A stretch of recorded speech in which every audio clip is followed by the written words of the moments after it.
This episode is brought to you by Paramount Plus. Paramount Plus has movies. So many movies. The movies you've seen 1,000 times and could watch 1,000 more. Iconic movies your friends can't believe you haven't seen. New movies, classic movies, new takes on classic movies. So whether you're into Top Gun or The Naked Gun, Mean Girls or Mission Impossible, Smurfs or Sonic the Hedgehog, there's a mountain of movies to discover on Paramount Plus. Start streaming today. Welcome to Looking at Lucasfilm, the podcast with a different perspective on the world of Star Wars, Indiana Jones, and all of the other entities that George Lucas, Kathleen Kennedy, Dave Filoni, and Jon Favreau, as well as the rest of the team at Lucasfilm, have dreamed up over the past 40 years.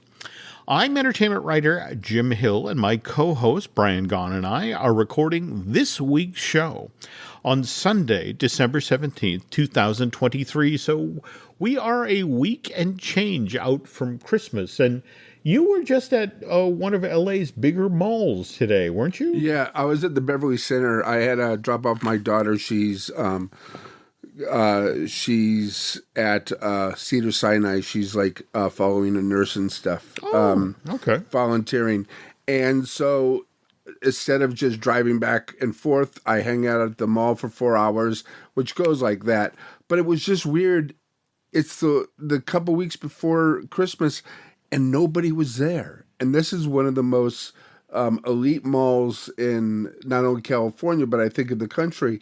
And it was you could shoot a cannon and knock down nobody. Wow. So it was really bizarre because I remember going there like 20 years ago, and I was there on Christmas Eve because I'm a masochist and I love watching people fight and stuff. And I actually saw Nicolas Cage in the what's that meat stuff you can buy during Christmas? Oh, dang! I used to get this from my dad. The assortment of Hickory Farms. There we go. All right. And he was in a place where he's looking at this smoked salmon and he's going, I don't know what to get people. What are they, these things. And he's the day before Christmas. So you know that he was getting something for Uncle Francis or something. But that's what you do. You see people there. I saw a couple people that I recognized from TV. I didn't know who they were, but it's the mall where people go, the celebs go. So it was just interesting, though. I mean, how everybody shops online. No, that's it exactly. It's just so strange to do the brick and mortar thing these days, and real, you kind of feel like the one of the dinosaurs. So, and they even charge less for parking. They only charge $1 an hour. Which usually you go to these places and you're paying $30, for parking.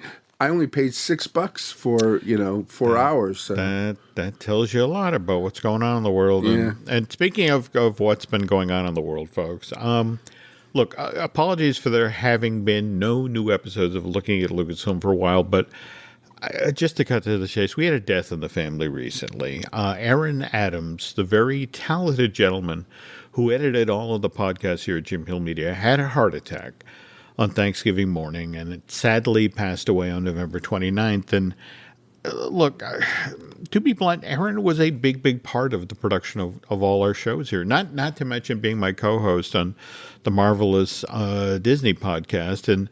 And now, with Mr. Adams gone, we've had to build an entirely new production pipeline. And by the way, Eric Hersey has helped out a lot with that, so I want to be sure to give him a quick shout out. But look, if we could pivot back to Aaron's sad passing, Mr. Adams left behind a widow, one Sabrina Geiger, who's now saddled with all sorts of funeral costs and some remaining medical expenses, and which is why Len Testa and Tim O'Brien have set up a GoFundMe in Aaron's memory, with the understanding that all funds collected will then go to Sabrina in her time of sorrow. And look, I realize it's the holiday season, folks. Brian was just talking about going to the mall. But look, this is a time when we typically want to spring lavish gifts on our friends and family. But if you have it to spare this year, well, Mr. Gaughan and I would really love it if you toss a little cash Ms. Geiger's way. By the way, you can check that GoFundMe out, which has an obit for Mr. Adams. And not only that, Len came up with a wonderful idea. We did, as a Bandcamp exclusive, a presentation of one of the early scripts for the American Adventure. That was great. But that's the thing. That was almost all Aaron. He handled the production. He hired the actors. He did all of the. And in fact, he plays Will Rogers in the thing.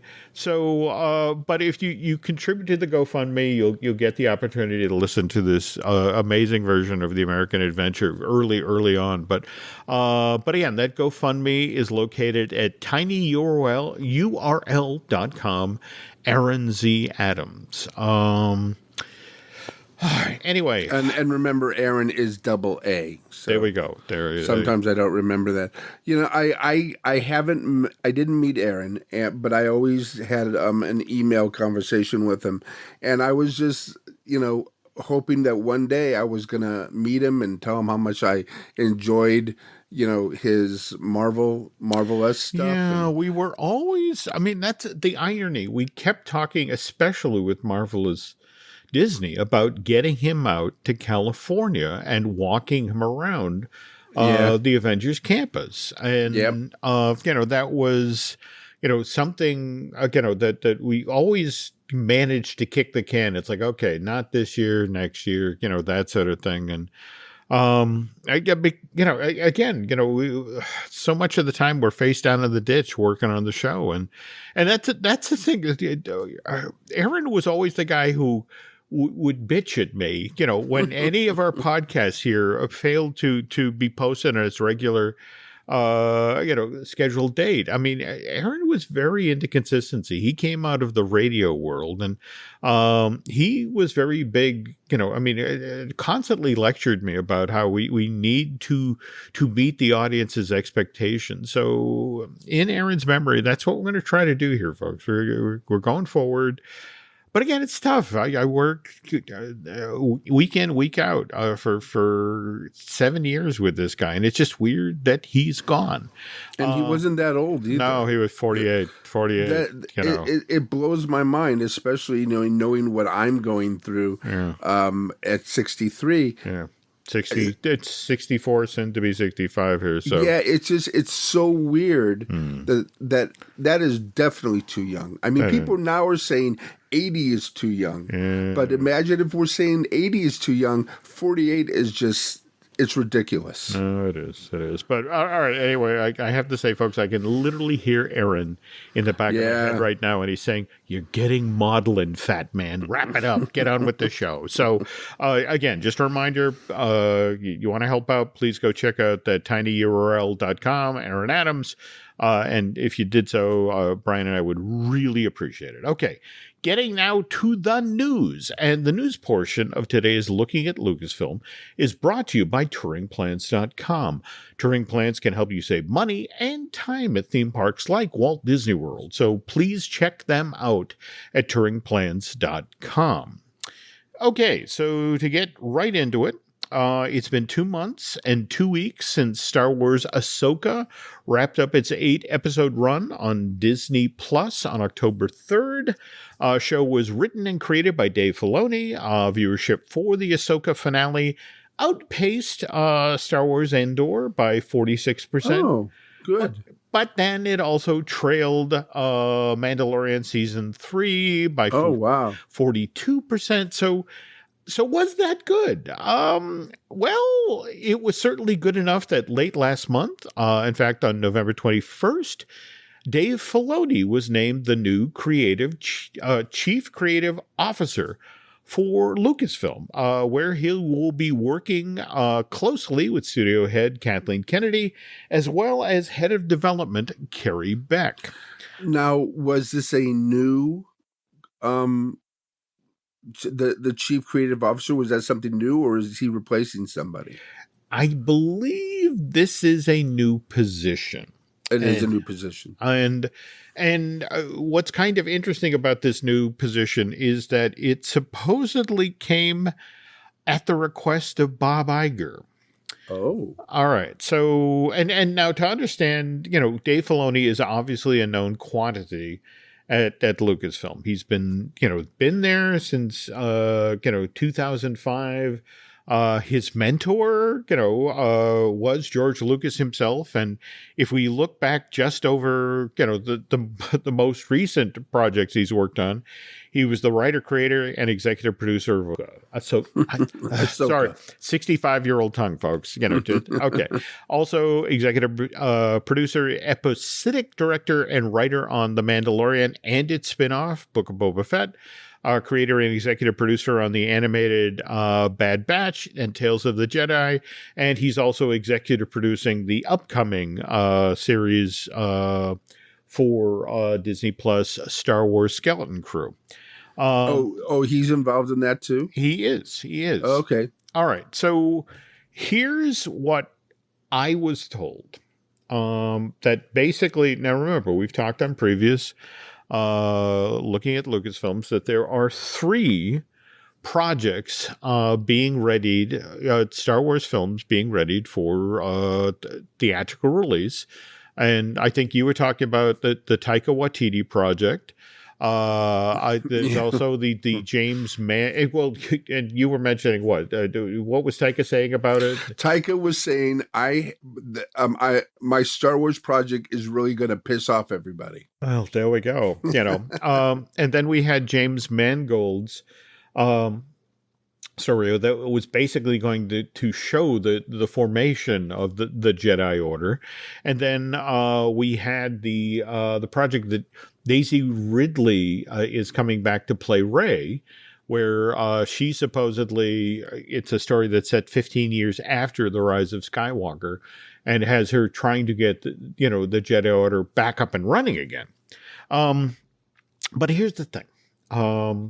Iger, especially on the heels of Dial of Destiny, flaming out at the box office this past summer. Evidently, he had a very difficult conversation with Kathleen, just to the effect of, it's like, look, each of these movies is going to be, $175 to $200 million to make at the least. And, and he stood by and watched the 5 years of development on, the new indie movie, only to then have that project stumble at the box office. And it's just the whole notion of, I can't in good conscience, right, especially right now with so many people concerned about the Disney stock price, and especially with that there's a shareholders challenge going on, with Ike Perlmutter, the former head of, and you can't forget that documentary that South Park just did with Bob Iger. Yeah. So anyway, long story short, basically what it wasn't a vote of no confidence. It was just the effect of, I need these movies to be, I need to know that Star Wars fans are going to respond positively to these. And evidently this is the one that Dave Filoni entered the conversation. It's like, look, when I look at what's going over on Disney Plus with Star Wars, that's gangbusters. The people there actually know what people want to watch. And it's like, I'm not so sure that these Star Wars movies are like that. So could we maybe get Dave in the mix? And in fact, that's the most interesting thing about, Dave spoke when he got this promotion. He spoke with Vanity Fair and mentioned that in the past, on a lot of projects, I'd only be brought in after it had been developed. And now he gets to come in at the start. He gets to, start things. And so So he's consulting on the films, he's consulting on the TV shows, and evidently he's also, going to be helping out with the parks. And oh, really? Yeah. By the way, speaking of the parks, and again, this April 5th, we're going to see the return of Season of the Force at Disneyland Park. It's going to run for 2 months, April 5th through June 5th, with May the 4th right in the middle there. But what's kind of interesting is we're going to see the return of Hyperspace Mountain. There's going to be the Star Wars themed food. But what's really intriguing this time around, and it will also come on the heels of that brand new version of the Star Tours ride film, which, by the way, will feature Ahsoka and Boba Fett and Mando and Baby Yoda.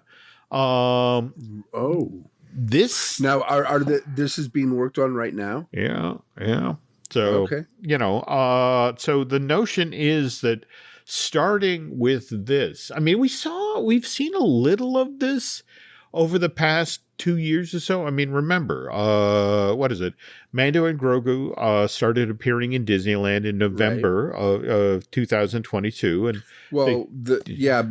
before it was Boba Fett and what's her name? Fennec Shand. You're right. So May of that year. First, and then Boba Fett, then the Mandalorian and Baby Yoda, and then Ahsoka, right? Well, yeah.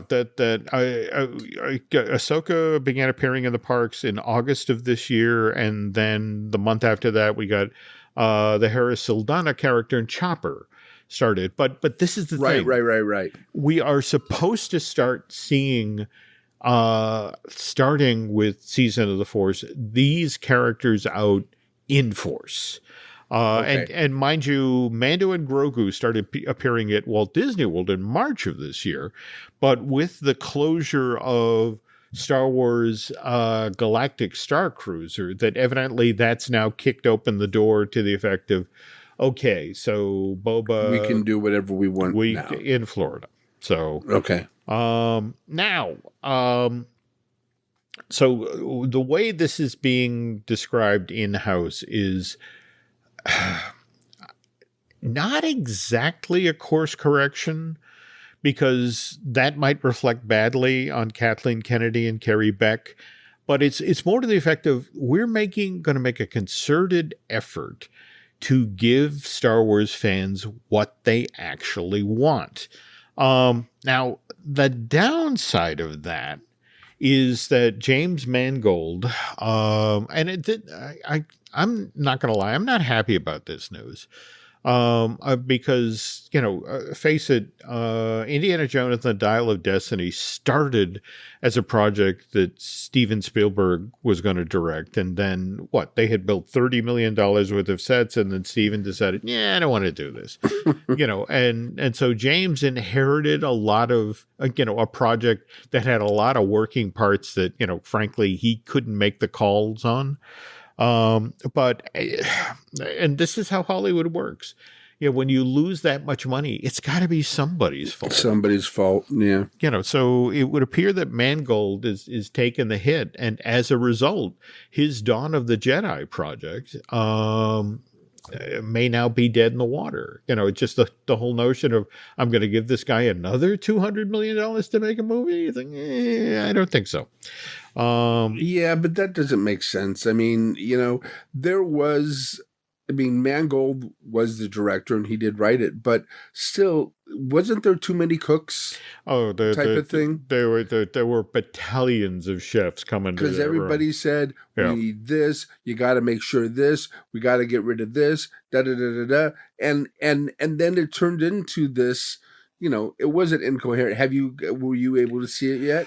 I was supposed the reason that Brian is asking me this is I promised ahead of recording this show that I would finally sit down and watch Dial of Destiny, because it's finally become available on Disney Plus. And I have to tell you, real life reared its ugly head. It was it's the holiday season. Somebody had to do the laundry. Somebody had to vacuum the house, and that's it. The 2.5 hours I needed to do that this afternoon evaporated. But when we finish tonight, in 2 weeks we'll talk about it. In 2 weeks, I will watch it tonight, and in fact, I will watch that, and I still have to watch the last 2 Doctor Who specials with David Tennant. Oh God! The last one is brilliant. Okay. It's so brilliant. I was cheering, and Devin was telling me to shut up. I have to admit, the first one, it was so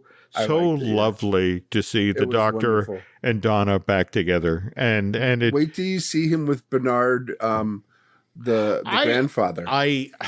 I have to admit, again, I have not watched episode 2, but I did seek out that clip just because, it just, and again, it's somebody who, look, David Tennant was my doctor. He was the one who got me on board. Did I ever tell you this story? No. Okay. We are literally, it's Christmas, I want to say 2007, 2008. And we have just come home from, visiting my parents, and you know how you do that thing? It's just before bed, and, you flip on the television, and you will just looking for 10 or 15 minutes worth of something to, all right, just, I'm home, I'm settling in, I'm going to bed. And so I'm blipping around the dial, and I arrive on BBC America, and it's like, what am I looking at? And what I'm looking at is the space Titanic falling, out of orbit. With Kylie Minogue. Yeah, but this is the thing. It's like, I have no idea what I'm looking at, but there's this skinny man in a tight suit who's, at the wheel of the ship and looks at the map and goes, oh no, not again. And, and grabs the phone and dials a very long number. And the very next thing you see is, and it's a close shot of just the woman from the knees down who's wearing a fuzzy bathrobe and fuzzy bedroom slippers, but she's got corgis snarling around her feet. And it's like, and she's running out the front door of what turns out to be Buckingham Palace. And it's like, he called the Queen, and and it's like, and he not only called the Queen, but he managed, as they were plummeting down to earth, to cold start the engines again. And there's this wonderful special effects shot of the space Titanic missing Buckingham Palace by inches, and then going back up into the atmosphere. But with the Queen and her corgis standing in the yard, and she's there in her nightgown and her fuzzy slippers and her hair in curlers, and she waving up to thank you, doctor. And it's like, I have no idea what this is, but this is the greatest show I've ever seen in the history of man. And of course, this being BBC America, they were running the show immediately after it again. And so I ended up saying, oh, you were able to. Yeah, 2:00 in the morning. But it was like, from that point forward, it was like, I was hooked. So to have that doctor back is just so nice. But anyway, we deviated from yeah, of course. Okay. Well, anyway, all right. So getting back to Kathleen Kennedy now, just this past week, Kathleen talked with IGN about Star Wars New Jedi Order. And again, as we mentioned, set 15 years after the rise of Skywalker. So as Kathleen put it, we're post-war, post-First Order, and the Jedi are in disarray. And there's a lot of discussion around who are the Jedi, what are they doing, what's the state of the galaxy, and what's interesting is that Rey is trying to rebuild the Jedi Order based on the ancient texts. The books. The books. So, going to be interesting to see where they go with this. But here's the other thing, and I want to stress that there's a reason that there's a Rey movie still in the mix for theatrical release, and that's because so much of Star Wars Galaxy's Edge is based on, yes. Is tied to that character. I mean, just Rise of the Resistance alone. And when you think about how much of that, that land is built around Rey, or that ride, how much infrastructure. Right. By the way, did you also see, the story just this past week about the original, Rise of Skywalker, what they were supposed to do? The Colin Trevorrow. Yeah, that how, how this was supposed to be the opposite of the original trilogy, that, there was no redemption of Kylo Ren, he was just going to get darker and no Palpatine and then a different version of what happened to her parents. Yeah, I don't know why they didn't do that, because that would have gone right into the two films before it. I mean, when Kylo Ren says your parents were just regular people, well, you knew he was lying. So you were waiting for the real, truth, and the real truth is Palpatine. Yeah, I think that was just that they were panicking, so they had to bring in. I think you're not wrong. The film number 8, and again, and film number 8 is not a bad movie at all. No. I mean, I would argue that Hamill's performance in that is wonderful. In fact, when you finally get that showdown between Kylo Ren and Luke, that there's so much good stuff there. There just is, but the fact that it did not do the same box office as, The Force Awakens, they panicked, and But see, that's another thing. They're doing all these films by committee, and there's a bunch of film. There's a James Bond was ever done by committee. James Bond was done. Each film was its own film, and it just seemed like they just wanted to make a film about a guy with a license to kill, rather than getting fan Well, I forgive me for, again, I'm sorry, folks, we're stepping away from Star Wars again. There's a television special coming up this week on CBS, a 2-hour-long special celebrating, basically it's a birthday salute to Dick Van Dyke, 98 years old this year. Yeah. But today, he was on CBS Sunday Morning and was telling the tale about, when it was the 1960s and his career was hotter than hot. And evidently the Broccoli family came to Dick Van Dyke and said, and again, there was that moment where Sean Connery said, yeah, I'm done. And so they were looking for the next Dick Van Dyke, to meet the next James Bond. And they offered it to Dick Van Dyke. And Dick Van Dyke, this is why I love this guy. I've loved him my entire life, but he's also, a guy who's realistic about this. And he's like, went to the Broccoli family, and it's like, you saw Mary Poppins, right? You've heard my British accent, and it's like, no, thank you, no, I'm not going to do that again.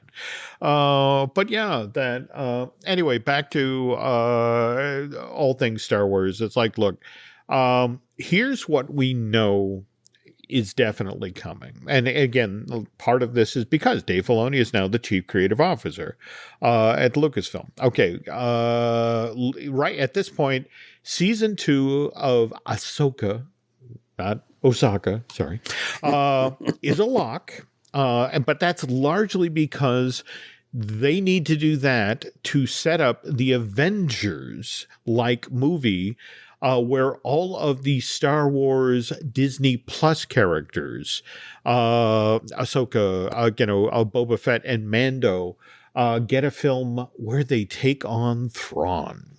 So, that much we know is coming. Also, interesting bend on this, and I wanted to get your thoughts on this, Brian.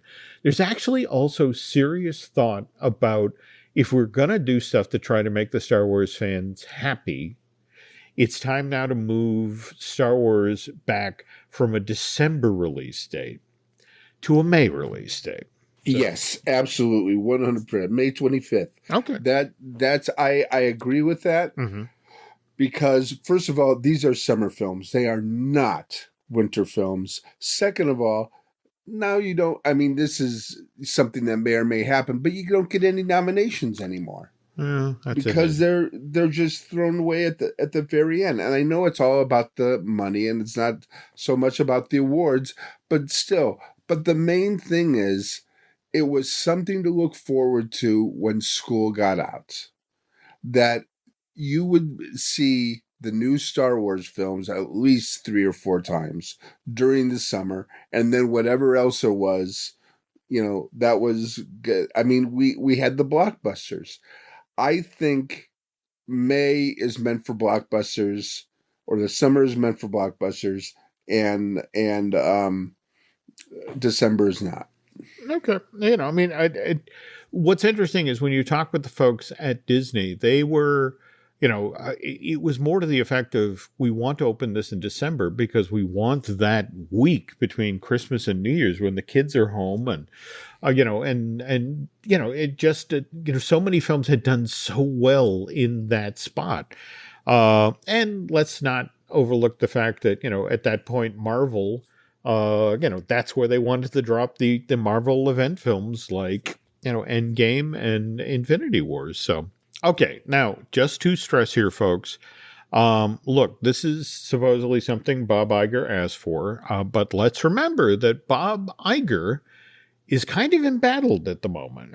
He's, we mentioned earlier in the show, he's facing a shareholders uprising that involves, Ike Perlmutter and Nelson Peltz. And where this gets really interesting is that they're trying to get 2 people put on the Disney board, and one of them is Jay Rizzullo, the former CFO of the company, who for a time was also in charge of the park. So going to be hard to see how Disney fights the idea of, creating space on the board for a Jay Rizzullo. I mean, that's a very smart, interesting play on Nelson's part. But also remember, Iger's only signed through 2026, and that in Hollywood time, that's a blip. I mean, we're going to be in 2024 in 2 weeks.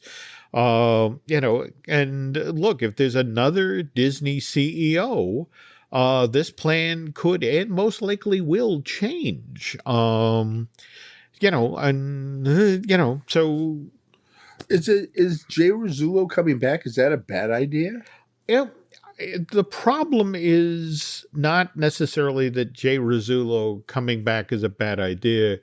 The question is, it's a Jay Rizzullo who has gotten his seat on the board because of Ike Perlmutter and Nelson Peltz. And Ike Perlmutter has made no bones about the fact that he's got a personal vendetta against Bob Iger. So, just going to be interesting to, so when somebody gets you a seat in the bowl. But Jay did such a great job for when he was there that why would he want to upset the apple cart? I don't see.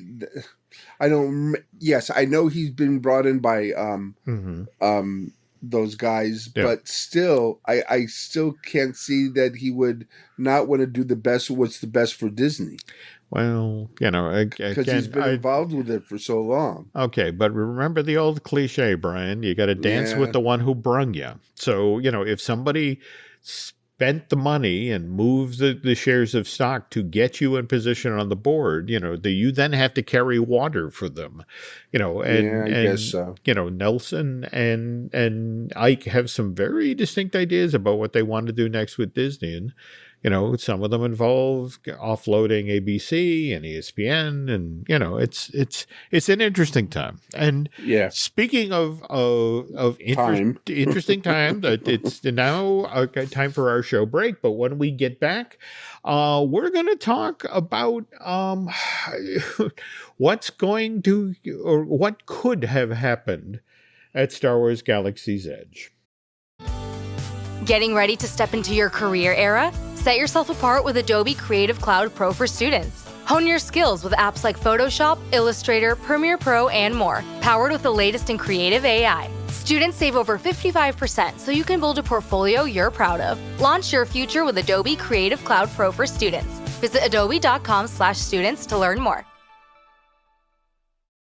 This podcast is brought to you by Carvana. Carvana lets you buy your next car on your terms. Explore a massive inventory online, filter for what matters, and find your perfect match. Then choose delivery to your home or pick it up at one of Carvana's iconic car vending machines. Every car also comes with a 7-day money-back guarantee, so you can make sure it's the right fit. Buy your car on Carvana. Delivery or pickup fees may apply. Limitations and exclusions may apply. See our 7-day return policy at Carvana.com. Carvana.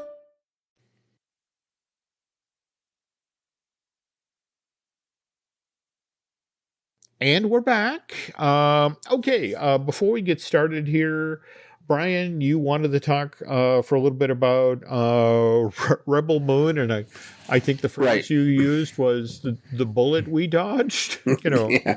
There is, Zack Snyder has just come out with his Star Wars film, which he had brought to Kathleen.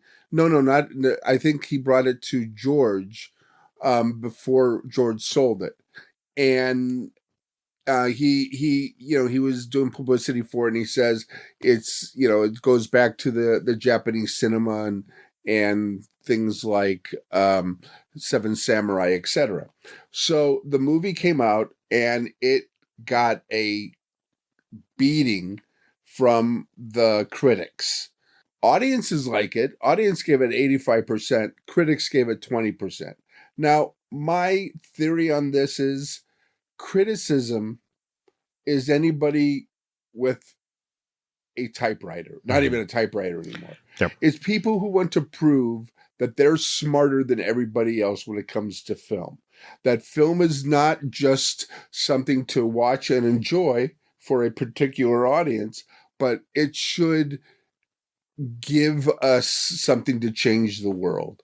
So instead of being entertained by this, and of course everybody's going after Zack Snyder anyways because of his Justice League and whenever the main thing, when people are on top, people want to see them fall.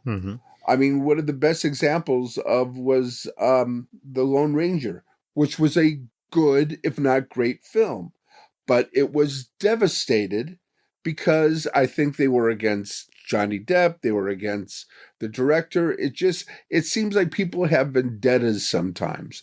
Sometimes it works. Sometimes it doesn't. I mean, there have been a couple films that just came out this year where it did not get good reviews, but the audiences went to see it. Yeah. And that's what Rebel Moon is getting. I'm looking forward to it, and I will. And if it's showing near me anywhere, I will go see it on the big screen because I love Japanese cinema, and I've been watching that since day one, almost in high school.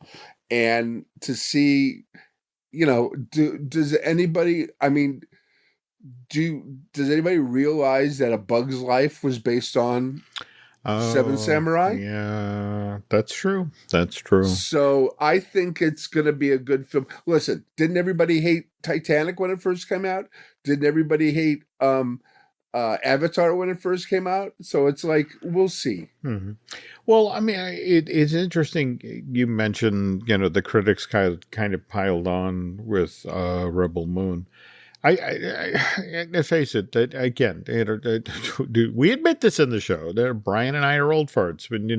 We grew up in an age where critics loved film. In fact, I'm holding a copy right here now of Matt Singer's wonderful Opposable Thumbs. So it's subtitled "How Gene Siskel and Roger Ebert Changed Movies Forever," and it's a lovely look back, at the movies TV show, how these two critics in Chicago came together and would passionately debate the films of the day. And the interesting thing is when you were film buff, you'd actually make time to watch this, to sort of like, what do these guys think of it? And, and they would help you discover little films, or they'd give you perspective on the big blockbusters and that sort of thing. But I bring up Opposable Thumbs because Matt has a wonderful story in here about how it's 1989 and the American Film Institute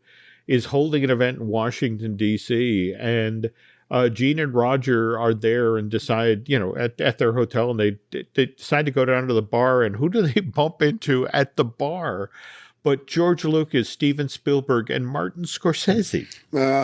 And they persuade all three of these to come, guys to come on the show and interview them about issues like film preservation. And the show was titled The Future of Movies. And what's weird is Matt points out 30 years later, we now live in the future predicted. In fact, George Lucas, remember, this is 1989. He's doing this interview. That's the year that the World Wide Web was first invented.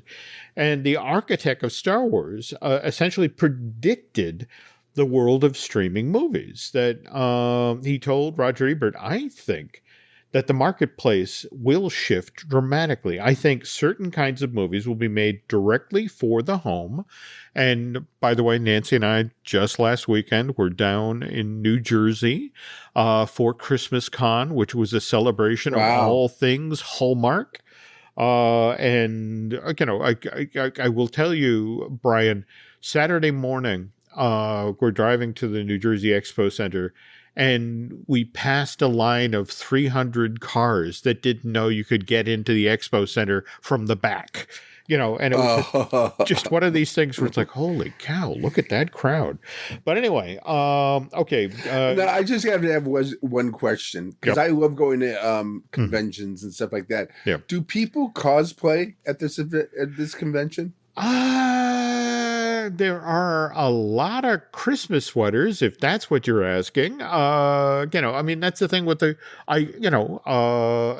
the Hallmark hunks were there. In fact, Nancy visited with her favorite, Tyler Hines, multiple times. Oh, really? Was he there? He was there, Well, you know what? This year has been an outstanding year for Christmas movies on Hallmark. I mean, outstanding. They have really upped their game. And there have been some great ones, and I've been really enjoying. Plus, Netflix and Amazon. Yeah, they're all in this space. Yeah.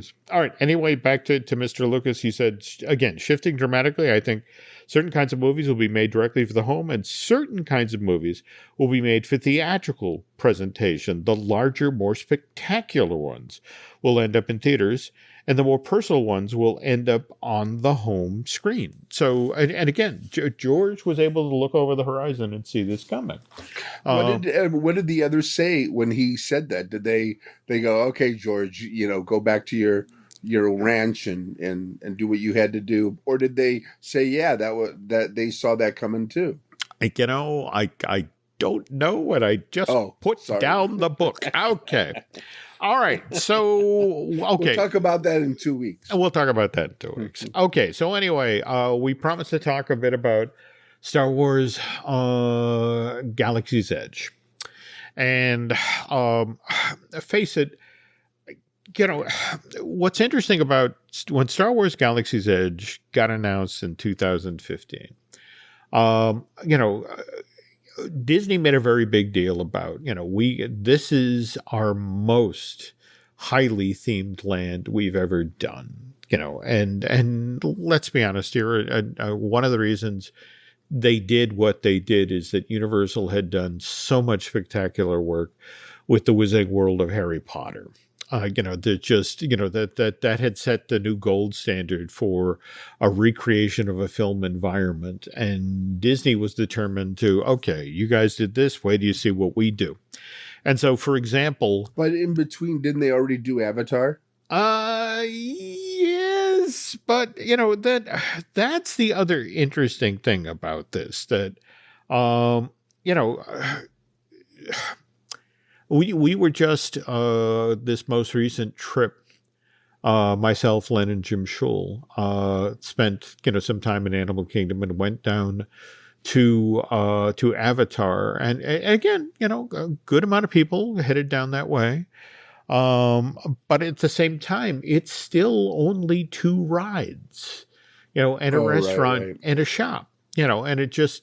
And more to the point, it's also a cul-de-sac, that you walk down into it and then you have to walk back up out of it.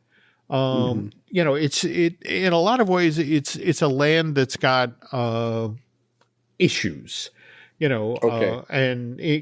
there are a lot of creative decisions that, to be honest, that have come back and bit them in the butt. I mean, for example, the Navi River Adventure. Joe Rohde made the decision when this attraction was being developed. He wanted an intimate. He wanted, that's why, for example, there's only 4 people in each boat. It's like this was going to be a genuinely intimate experience. Downside is that when you have a 4-passenger boat, you have a 2-hour-long line most days. To get on your 4-passenger boat and to then have the ride basically be over in 3 minutes. People are like, what? I spent 2 hours to stand in line for a 2-minute long boat ride? It's like, Anyway, to get back to Galaxy's Edge, I mean, no expense was spared, and they leaned into the details. I mean, I remember talking with the Imagineers, how they actually contacted Lucasfilm's archives to get R2-D2's, to find out what the tread pattern was for R2-D2, so they could then, as they were pouring the concrete for the pavement, create what looked like droid tracks running through the land. And not only droid tracks, but it's like specifically R2-D2's droid tracks leading through the land, because that was the other thing. There were going to be all of these droids running around. It was going to be a very active space, and you can look at the concept art that was released early on, and you see multiple droids out in the land, and those got cut. And now, of course, we talked on our most recent looking at Lucasfilm about the BD-1 droids.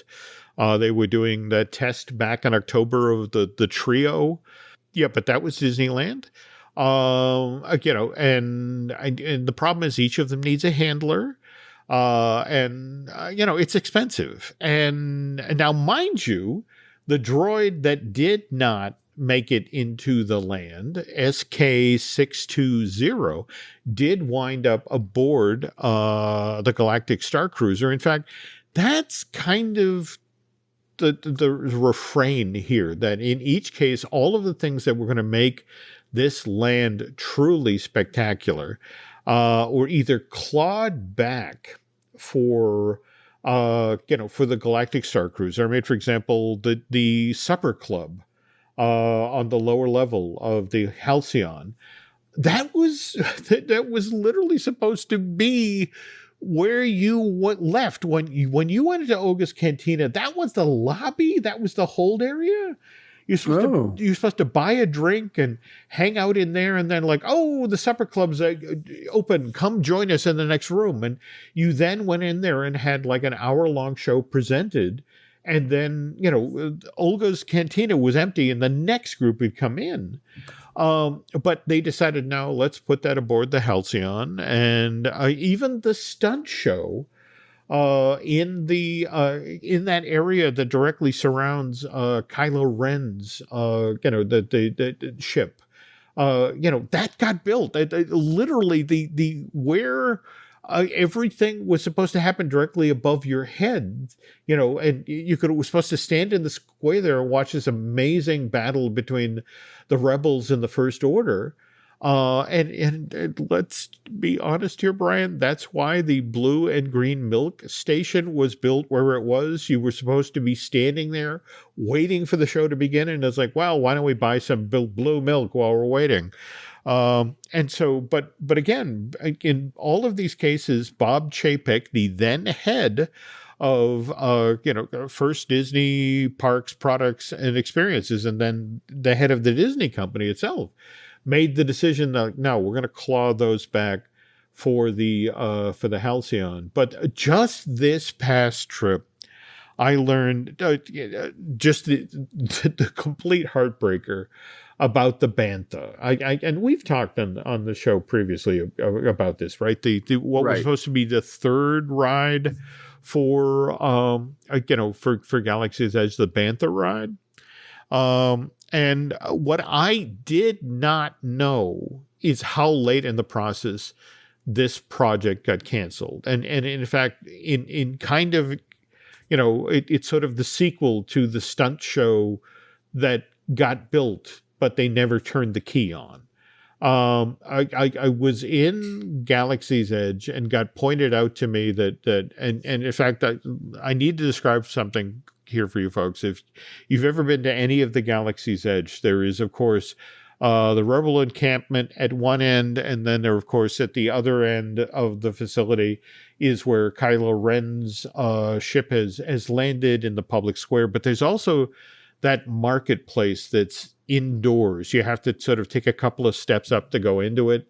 But there's also a broad walkway right next to the marketplace that has these archways that go up like 30 feet. And I was standing there this past trip and got pointed out to me, you see the archway? It's like, yeah. You want to know why it's 30 feet tall? And it's like, no, what happened?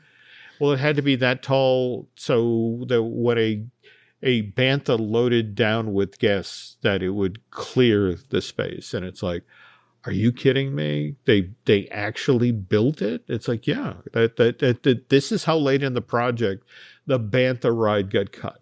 And literally you're supposed to be able to board the Bantha up at the Rebel encampment, and then it was kind of like the trolley, the horse trolley at Disneyland, that you would take it down to the village square, and then the guests would get off, and then the next group of guests would climb on board and be taken up to the Rebel encampment. And so it would basically go through the town? Well, it would go through that road next to the marketplace. You were, but on the other hand, it would have had this wonderful kinetic to, but then when you stand there now today and go, oh God, this is why this street is so wide.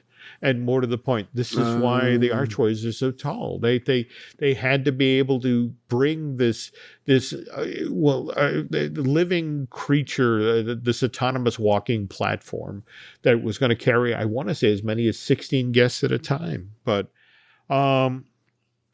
anyway, I just and that's the other thing. In talking with folks at Disney today, and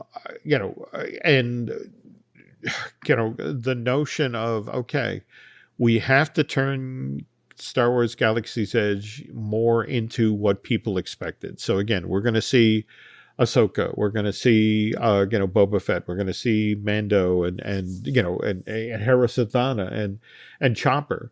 But the other thing that's kind of interesting is that the people who work in food and beverage at both Disneyland and at Disney Hollywood Studios, evidently are especially on the heels of the Galactic Star Cruiser shutting down. And it's like, look, you have to give us the stunt show.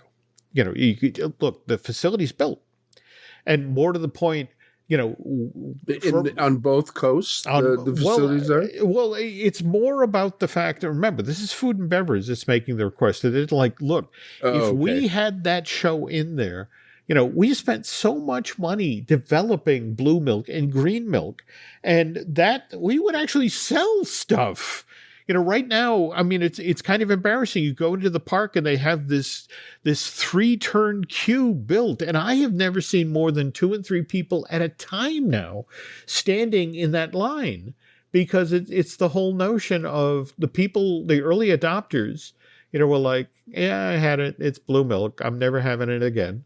Right. It's not butterbeer. I don't need to have it the next time I'm in the park. But if that stunt show were there, people would be standing in the hot sun and looking for a beverage. And so, they are very insistent. So might be interesting to see in the next year or two whether that stunt show finally, Are they afraid of spending the money? I mean, what's holding the stunt show back? Because it just seems like a no-brainer, because as you go into Galaxy's Edge, it's just basically a destination. You see this, you go to a show, you drink blue milk, you have a hot dog, you buy a droid. If they had a stunt show, then it would be a destination to where you'd go there. And face it, there's not a lot of live shows like that anymore. Well, Universal got rid of theirs. Well, but remember, Universal is also, especially in Hollywood. I mean, how long has Waterworld been running? And that Waterworld, but I remember the Cowboy Sun show. Yeah, the Wild Wild West show. Yeah. No, that was great fun. All right. Just one last little piece of the puzzle here.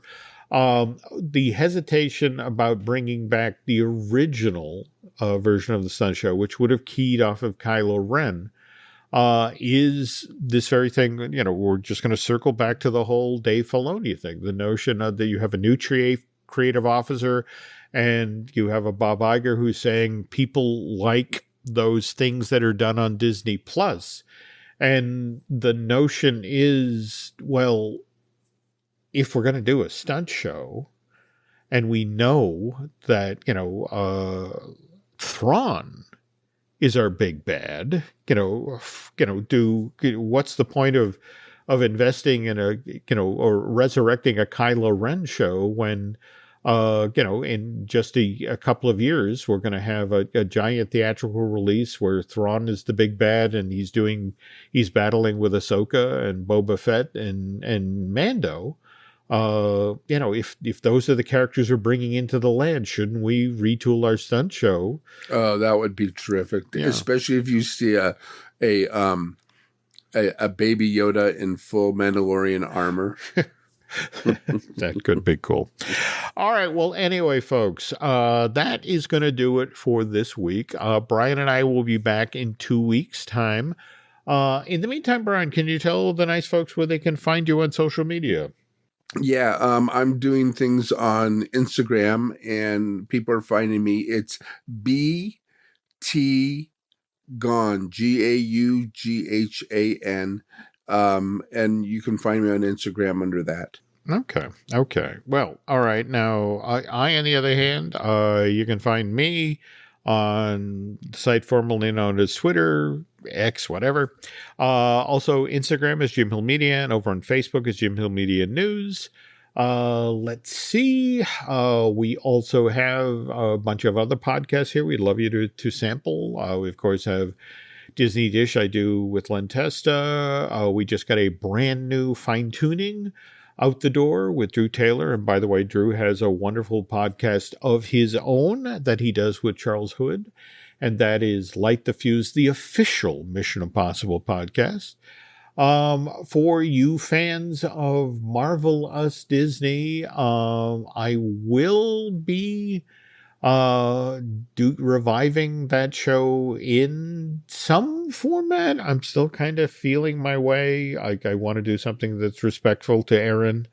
We'll keep you posted. Beyond that, want to remind you about the other project Len and I have been doing with Jim Schul, Disney Unpacked. That's been got off to an amazing start. Thank you so much for you folks who've decided to join us on Patreon. This month, we have an amazing show about Disney MGM. That was one of the first projects of size that Mr. Schul worked on when he came to work to Disney in the late 1980s. And next month, January 2024, we have an in-depth look at Mickey's Birthday Land from '88. So also remind everybody that you're no longer going to be on Bandcamp. Yeah, that supposedly as of January, we're shutting down Bandcamp and we're encouraging everybody to come over to Patreon. Let's see what else. Something else. Just if you folks could do Brian and I a favor, if you could head over to Apple Podcasts and rate and recommend the show you're listening to right now, looking at Lucasfilm, that would be great. And also just one more reminder here that again, Len and Tim O'Brien have set up that GoFundMe in Aaron's memory. And any funds that are collected over there are going to go to Sabrina and her time of sorrow. So if, again, you could do Brian and I a favor and go over and check that out. Again, tinyurl.com, Aaron Z. Adams. But beyond that, I just want to wish you and everybody else out there a great holiday. Yeah, thank you. Christmas and New Year's. And it's been fun this year, and I can't wait to continue it next year. Yeah, same thing here. And so on behalf of Mr. Gaughan and myself, have a happy holiday, and we will see you all in 2024.